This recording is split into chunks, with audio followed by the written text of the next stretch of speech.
In 2007, Hakeem Seriki, better known as Chamillionaire, was at the top of the music world with a Grammy for his hit song, Ridden.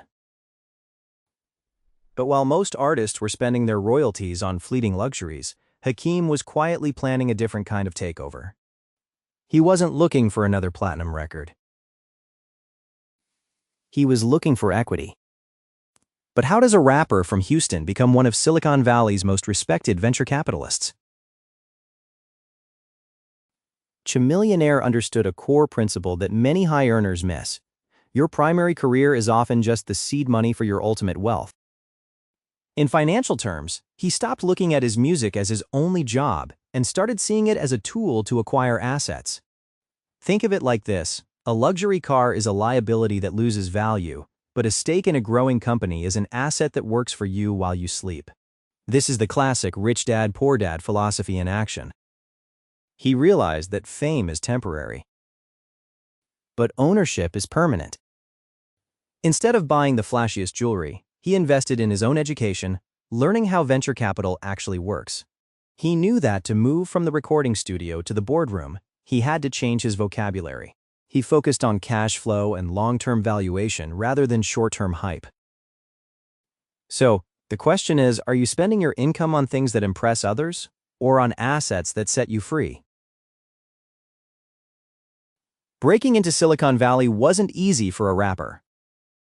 Hakeem didn't walk into tech offices demanding respect because of his music. He entered as a student. He spent years attending tech conferences, not as a VIP guest, but as an anonymous attendee in the front row taking notes. He was building what we call social capital. By asking the right questions and showing a genuine interest in solving problems, he earned the trust of industry giants like Mark Suster. This teaches us a vital lesson: your network is your net worth. But building that network requires humility. He proved that he wasn't just another celebrity looking for a quick buck. He was doing the due diligence. He was analyzing market trends and studying business models just as hard as he once studied rhymes. And eventually, those connections started to pay off. But would his unconventional background actually lead to real financial wins? The results would soon speak for themselves.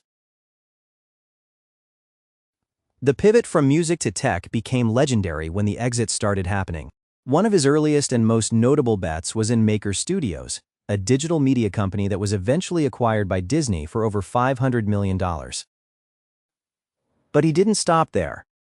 He saw the future of transportation and invested in Cruise Automation, a self-driving car startup. When General Motors bought Cruise for over $1 billion, Hakeem's reputation as a serious investor was solidified. These weren't lucky guesses. They were the result of a disciplined strategy. He looked for companies that solved real problems and had the potential to scale. He diversified his income streams so that he was never dependent on a single industry. This is the definition of financial independence. By spreading his investments across different sectors, from media to automotive technology, he protected himself against market shifts. He moved from being a performer who gets paid to work to an owner who gets paid to exist. It's a powerful transition, but what can we learn from his journey today? Chamillionaire's story is more than just a celebrity success tale. It's a blueprint for anyone wanting to build lasting wealth. The lesson is clear: don't let your current job define your financial ceiling. Use your primary income to fund your education and your investments.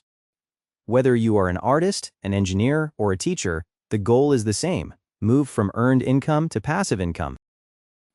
He proved that with enough due diligence and a willingness to be the smartest student in the room, you can dominate any industry. He transformed his public image from a rapper to a credible venture capitalist through consistent action and financial literacy. He didn't just chase the money. He chased the knowledge that makes the money. Now, it's your turn to look at your finances. Are you building someone else's dream, or are you investing in your own empire? Thank you for joining us on this journey of wealth building.